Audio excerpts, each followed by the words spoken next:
suaranya tambah keras. Shalom, terima kasih Pak Ibu sudah dikerasi.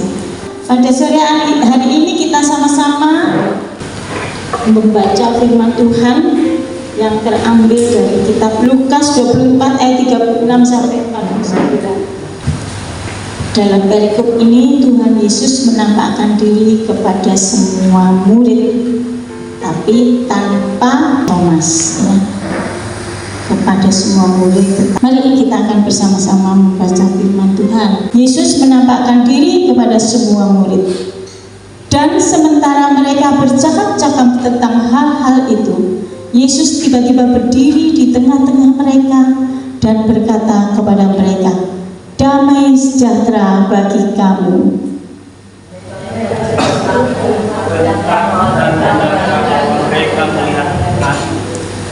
Akan tetapi ia berkata kepada mereka, "Mengapa kamu terkejut? Dan apa sebabnya timbul keraguan-raguan di dalam hati kamu?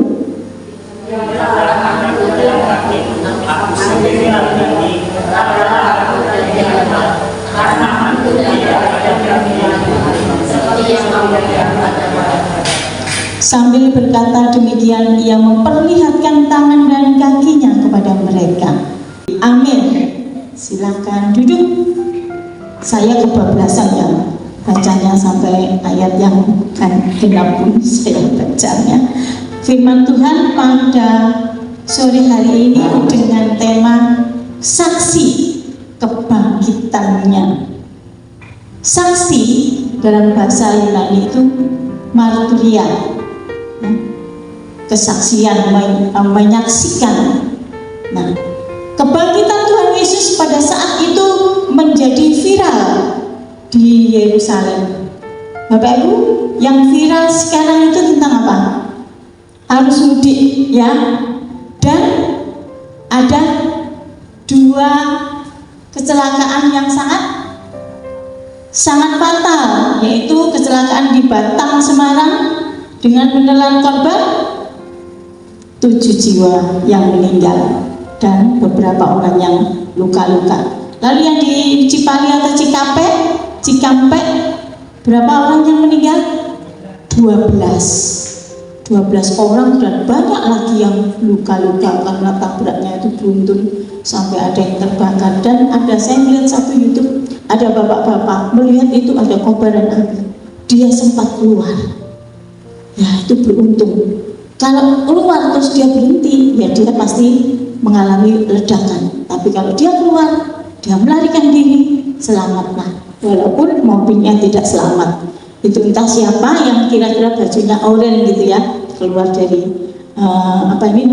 mobil yang terbakar di depannya. Keviralan ini sebab apa? Ada 2 berita, yaitu tentang Tuhan Yesus bangkit, dan yang kedua berita tentang mayat Yesus dicuri oleh murid-muridnya. Nah, ini yang membuat para murid ketakutan. Di kitab Yohanes 20 ayat 19 dikatakan, mereka bersekutu tapi mengunci semua pintu. Takut kalau tiba-tiba orang Yahudi datang untuk menggeledah, menangkap mereka, lalu dimasukkan dalam penjara. Karena apa? Pencurian itu dianggap kriminal, jadi harus dihukum. Nah, ini pencurian harus dihukum, makanya dicari. Padahal tidak demikian. Kesaksian tentang Tuhan Yesus bangkit itu sudah disampaikan oleh Maria Magdalena dan ibu-ibu yang lain, serta Petrus menyaksikan sendiri bahwa kubur itu telah kosong. Ya, tapi perkataan perempuan-perempuan itu tidak dipublis, seakan-akan itu omong kosong dan berita seperti angin lalu. Karena bangsa Yahudi menganut apa? Menganut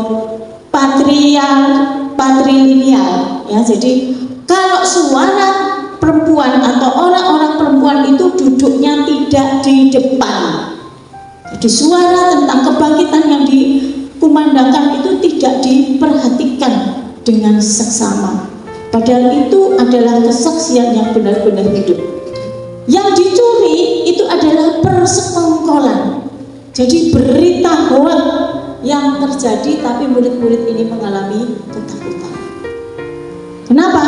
Serdadu-serdadu yang melihat secara nyata bahwa Yesus ini bangkit, itu ketika mereka berjalan di tengah jalan ketemu dengan imam-imam besar, dan dia menceritakan keseluruhannya, maka ditariklah serdadu-serdadu itu ke tempat yang sepi, ya, di ruang di bait suci yang sepi, lalu mengadakan perundingan. Perundingannya menutup mulut serdadu-serdadu dengan memberikan uang, ya, uang tutup mulut. Jangan mengatakan kalau Yesus bangkit. Katakanlah bahwa ketika aku berjaga tidur, murid-murid mencuri mayat Yesus. Serdadu-serdadu ini tidak goblok. Dia katakan, loh, saya ini bertugas. Bagaimana mungkin saya akan bisa tertidur pada saat saya berjaga? Bukankah ada sip-sipan? Jaga pagi, jaga siang, jaga malam. Ada sip-sipan. Saya kalau ditanya sama Pontius Pilatus, bagaimana jawab saya? Soal itu jangan kamu risaukan. Aku yang akan memberi pertanggungjawaban. Kamu tidak usah khawatir. Lakukan apa yang kusuruhkan dan ini uangnya. Setuju, terima. Deal, ya. Terus akhirnya serdadu-serdadu itu mengatakan berita hoax gitu, bahwa Yesus itu dicuri oleh murid-murid. Nah, ini ketika murid-murid ini sedang dalam keadaan bingung, dalam keadaan sedih, ya, Tuhan Yesus datang tiba-tiba di tengah-tengah murid yang pintunya serta jendelanya tertutup rapat, sehingga kalau ada tamu atau orang yang akan datang pasti akan menutup pintu dulu. Ini tiba-tiba secara bahasa Jawanya mak bedunduk, ya, mak jegagi, tiba-tiba sudah ada di tengah-tengah mereka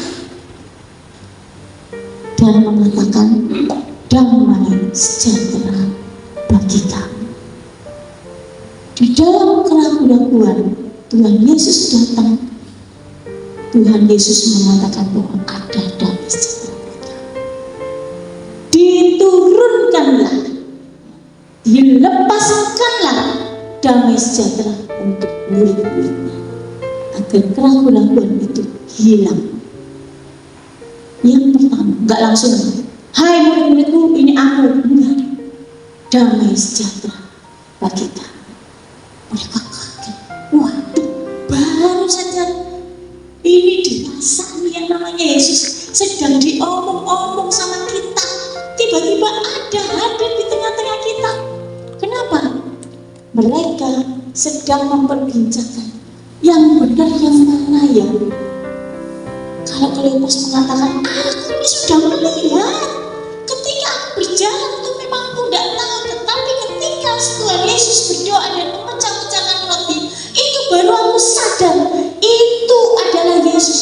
Ketika mereka tutup mata berdoa, ini kan Yesus. Jadi ketika mereka melihat dan sekelebat kelihatan bahwa Yesus, tapi cepat hilang. Yesus ternyata gak jadi, ya, perjamuan, balik lagi ke Yerusalem. Terus Maria, perempuan-perempuan mengatakan sudah bangkit, malaikat itu sudah ada orang, dua orang yang mengatakan tidak ada di sini. Siapa yang kau cari? Dia sudah tidak ada di sini. Dia sudah bangkit. Oleh sebab itu beritakanlah kebangkitannya kepada yang lain. Itu yang dikatakan oleh malaikat. Terus bagaimana dengan mengatakan bahwa kita ini yang mencuri? Nah itu bingung kita. Tuhan Yesus datang memberikan damai sejahtera. Yang pertama, Tuhan Yesus menguatkan murid-muridnya untuk didatangi 10. Tuhan Yesus 10 kali menampakkan diri kepada murid-murid sesudah kebangkitannya, ya. Yang pertama kepada Maria Magdalena, yang kedua pada perempuan-perempuan, dan yang ketiga kepada Petrus, yang keempat kepada 2 orang yang berjalan ke Emmaus, Kleopas dan temannya, dan murid-murid. Nah, ini yang kelima yang topiknya kita baca pada sore hari ini. Semua murid kecuali Thomas. Dan yang keenam, semua murid bersama dengan Thomas.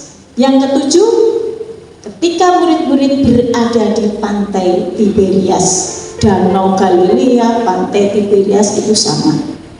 Dan kepada 500 murid-murid yang lain. Yang ke-9 kepada Yakobus, dan yang ke-10 kepada murid-murid saat Tuhan Yesus terangkat ke surga.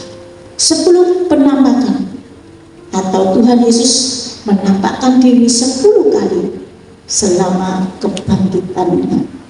Ada 40 hari Tuhan Yesus memberikan penguatan kepada murid-muridnya. Karena apa? Tuhan Yesus memberi misi kepada murid-muridnya. Apa misinya? Dari ayat yang ke-48 dikatakan di sini, kamu adalah saksi dari semua ini.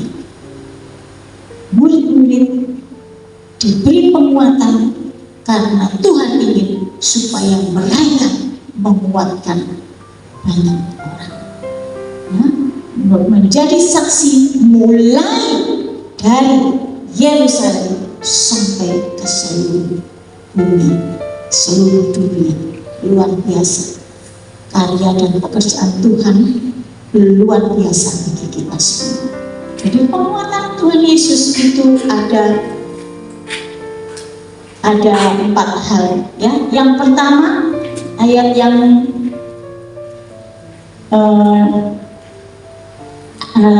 pertama, ayat yang ke-36, dengan mengucapkan damai sejahtera tadi, ya, itu adalah penguatan yang pertama. Terus yang kedua, Tuhan Yesus ingin supaya murid-murid itu melihat kaki dan tangannya. Itu di pergelangan di sini, ya. Sebetulnya kalau di salib itu bukan di ya bisa juga di sini, bisa kalau ada yang mengatakan bahwa di pas antara tulang dengan tulang itu, atau pas di tengah-tengah ini kan ada lubang, tidak ada tulangnya, itu di situ bisa. Jadi bisa pokoknya di tangan, ya, bukan di lengan, ya, di tangan dan di kaki, untuk menguatkan mereka. Benar-benar Tuhan Yesus itu bukan hantu. Apa tiba-tiba yang dikatakan, tiba-tiba langsung Tuhan Yesus datang. Ketika dibicarakan, Tuhan Yesus datang. Terus mereka menganggap Tuhan Yesus itu hantu, padahal Tuhan Yesus adalah manusia yang sudah bangkit. Dikatakan, lihat tangan dan kakiku. Kalau hantu tidak punya daging dan tulang, lalu mereka disuruh meraba, dan juga ada lubang di lambung bekas tombak, itu juga diperlihatkan oleh Tuhan. Sungguh luar biasa. Tuhan Yesus benar-benar manusia seperti waktu Tuhan Yesus hidup. Jadi bukan hantu, tapi Tuhan. Makanya kalau kita hidup, jangan membalik-balik kata. Hidup ini menakutkan seperti ada hantu, tapi biarlah kita menjadi kuat. Jadi ada Tuhan di dalam hidup kita, bukan ada hantu, tapi ada Tuhan. Ada amin? Hidup kita ada siapa? Ada Tuhan. Haleluya. Amin. Dan yang ketiga, selain memperlihatkan tangan dan kaki serta suruh meraba, yang ketiga adalah Tuhan Yesus mengatakan minta makan. Apakah hantu bisa memakan makanan? Nah, kadang-kadang orang itu memberikan sesajen kepada leluhur. Kira-kira hantu itu bisa tidak makan itu? Ya bisa, kan sudah lain alam, makannya mungkin sudah lain. Nggak perlu makan bisa juga. Nah, yang makan itu kita. Jadi nggak perlu beli sajen-sajen itu, enggak ya. Kadang-kadang kalau orang Jawa itu megengan ya, ini kan habis Lebaran ya, kita berkisar pada Idul Fitri.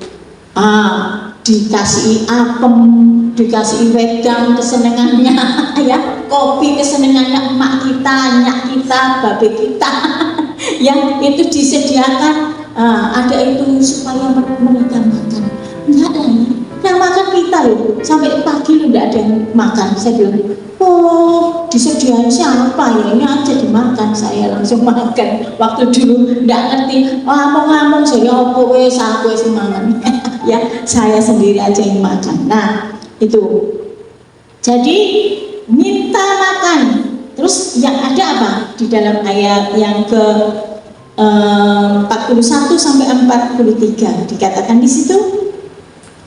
Lalu mereka 41, dan ketika mereka belum percaya karena girangnya dan masih heran, berkatalah ia kepada mereka, adakah padamu makanan di sini?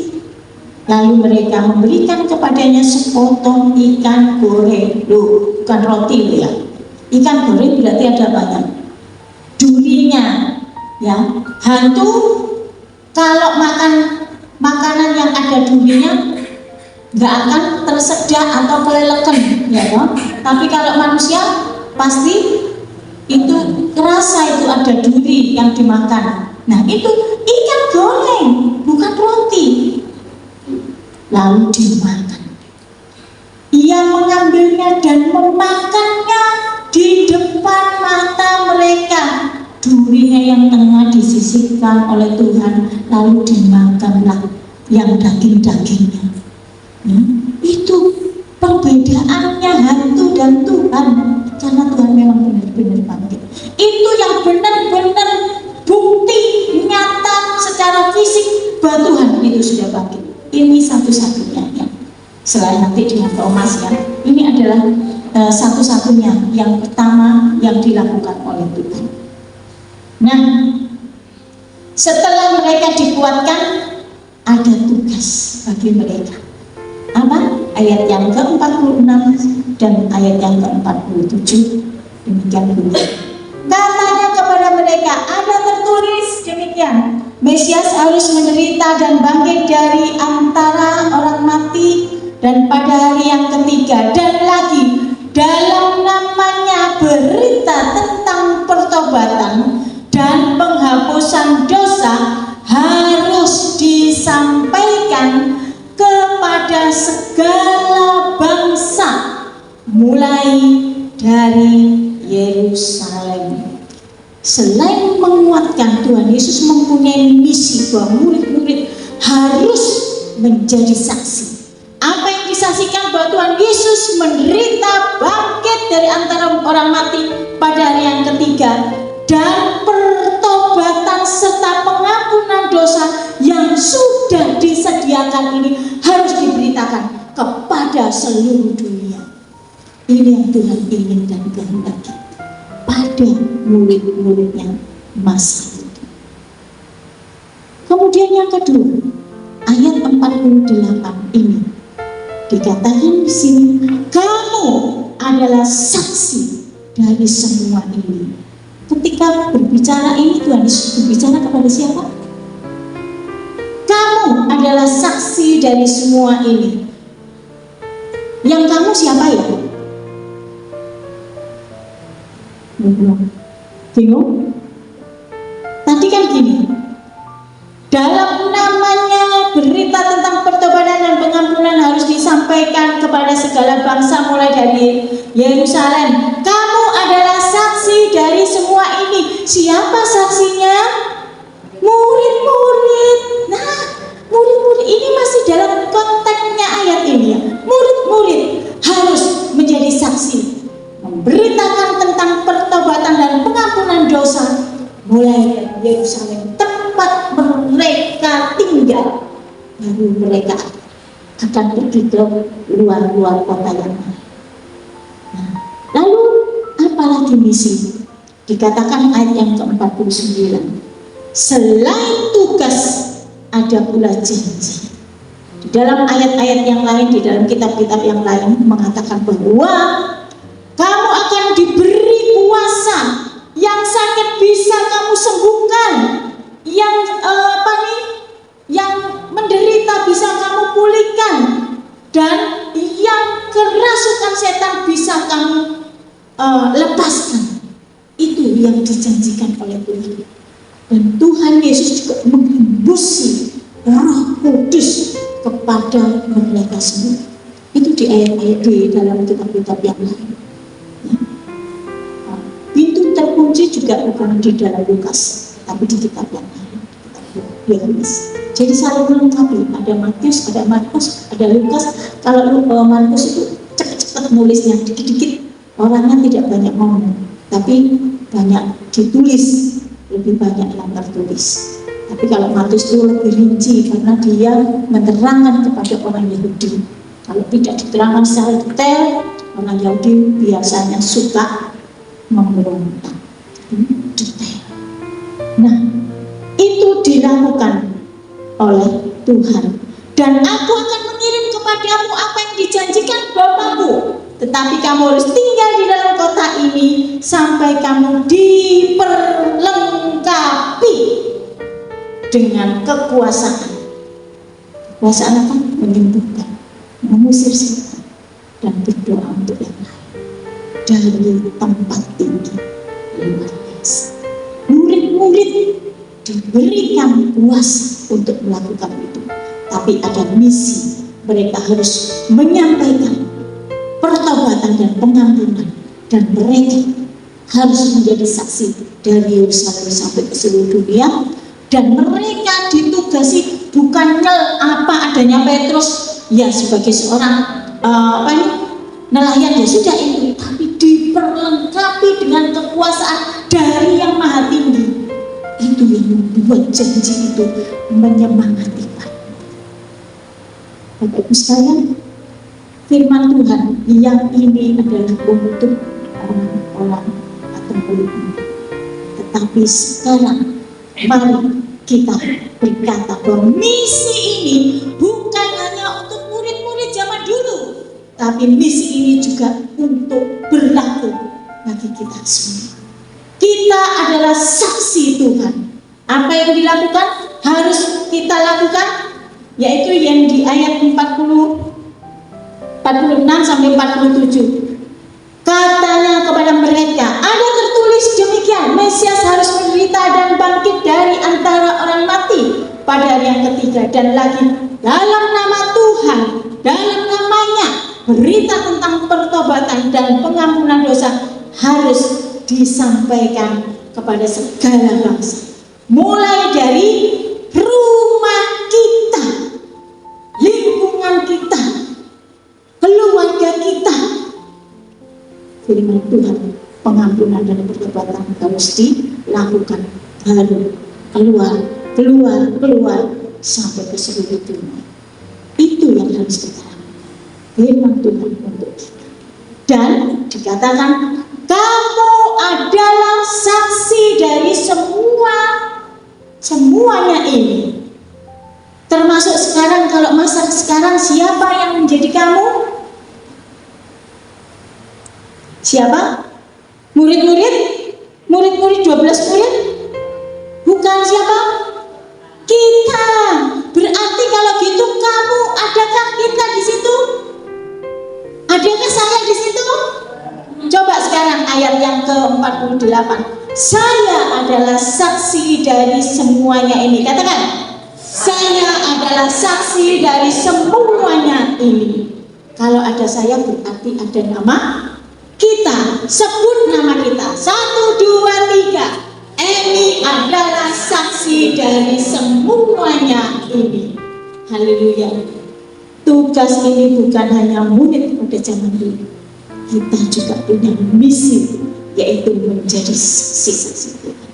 Saya, Emi, Daud, Sari, Claudia, Vika, Yohanes, Ruus, Vini, dan seterusnya. Fausan, ya, Fausan. Ini kita adalah saksi Tuhan yang harus melakukan pekabaran Injil. Nggak usah gini, Tuhan aku ini apa sih, aku cuma ibu rumah tangga, Tuhan aku ini nggak pernah baca Alkitab secara menyeluruh, Tuhan saya nggak pernah sekolah Alkitab, buru-buru sekolah Alkitab, baca firman Tuhan aja kadang-kadang lupa, kadang-kadang ingat. Bukan itu, tapi kalau kita mempunyai kesediaan, Tuhan akan memakai dan memperlengkapi. Itu jangan khawatir. Kalau kita ingin maju lebih lagi, selangkah lebih maju, selangkah lebih maju, perlengkapan itu akan semakin diberikan sesuai apa yang kita butuhkan. Jadi jangan takut, aku nanti gak bisa belajar jadi singer, malu aku, gak disuruh sama Pak Daud kok. Ya, kalau nanti ada kesempatan, suruh bersaksi, disuruh apa? Ayo kita belajar untuk melakukan. Karena kita adalah saksinya Tuhan Yesus pada zaman sekarang. Ya. Yang ketiga dikatakan apa? Selain tugas Tuhan memberikan janji, yaitu Tuhan memperlengkapi apa yang kita lakukan. Lalu apa tugas kita menjadi saksi? Kalau zaman dulu membantah berita palsu atau hoax, nah, itu yang dikatakan oleh murid-murid, bahwa yang dikatakan oleh murid-murid, Yesus sudah bangkit pada hari yang ketiga. Jadi Tuhan Yesus tidak mati untuk selama-lamanya. Bagaimana orang yang dikawal katanya itu sepanjang jalan, orang yang berarti, ya, orang yang punya kepentingan karena menggantikan Barnabas yang dibebaskan, itu pengawalannya ketat. Bagaimana di tengah jalan bisa diganti? Bukannya orang seluruh dunia akan tahu kalau itu diserupakan atau digantikan oleh orang lain? Tidak, itu kita bantahkan. Bukan orang yang diserupakan, tapi Yesus Kristus itulah yang sudah mati, tapi Tuhan Yesus bangkit bagi kita. Itu yang harus kita kobarkan, dan pertobatan serta pengakuan. Karena jalan hanya melalui Yesus Kristus kita menjadi selamat. Gak usah takut dengan semua itu. Tuhan akan memperlengkapi kita. Gak usah ada apapun, karena Tuhan mengatakan sekalipun kamu harus menghadapi racun yang kamu minum, tidak ada kuasanya. Itu yang Tuhan berikan kekuasaan bagi kita. Gak usah takut akan ancaman. Karena apa? Di dalam Matius 5 ayat yang ke-11 dan ke-12, berbahagialah orang yang dianiaya karena namaku. Orang-orang itu akan mendapatkan kemuliaan, dan itu harus kita lakukan. Memang berat, tapi itulah misi kita, diselamatkan terlebih dahulu untuk menyelamatkan yang lain. Jadi terlalu kecil kalau kebangkitan Tuhan Yesus itu dilambangkan cuma sebagai di dalam telur. Terlalu kecil. Kebangkitan Tuhan itu luar biasa, bukan sekecil telur. Kadang-kadang telur bodok, kadang telur asin. Itu terlalu kecil, ya. Karena kebangkitan Tuhan Yesus sangat luar biasa bagi kita, dampaknya luar biasa bagi kehidupan kita. Itulah sebagai saksi bagi kita. Walaupun dianiaya, Tuhan akan memperlengkapi kita dengan satu ketahanan dan cara menghadapi masalah itu dengan luar biasa. Ada amin? Jadi jangan takut untuk maju menjadi saksi Kristus. Saya bercerita dengan mengakhiri khotbah ini dengan satu cerita nyata yang berada di Jambi, di Sorolangun. Ada seorang yang namanya Bapak Budi. Itu orang Kristen, anak Tuhan yang rajin, dan anak Tuhan sangat peduli kepada sesama. Karena dia benar-benar ingin nama Tuhan dipermuliakan melalui dirinya. Tahun 2019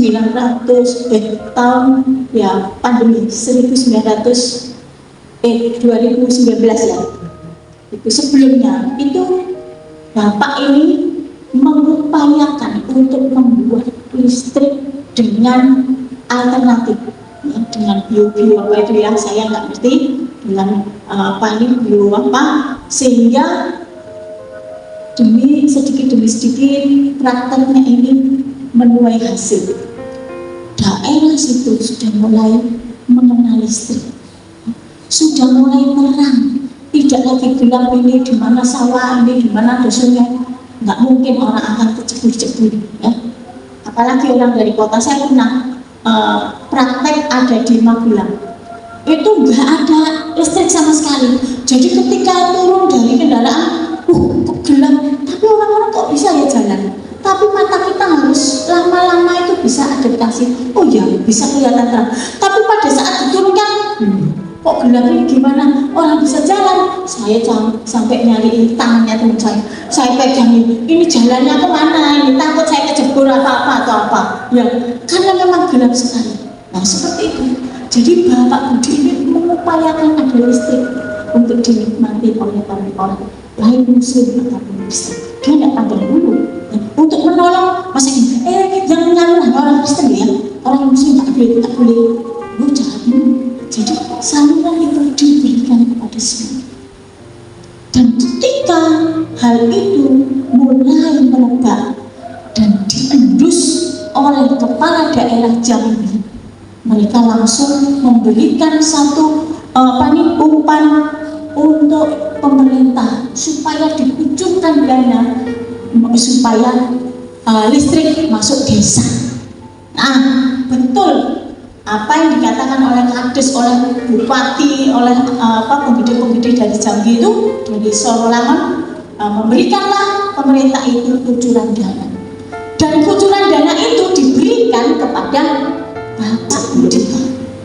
Berbahagialah kita yang menjadi saksi-saksi Tuhan, tidak usah takut dan gentar dengan apa yang kita hadapi.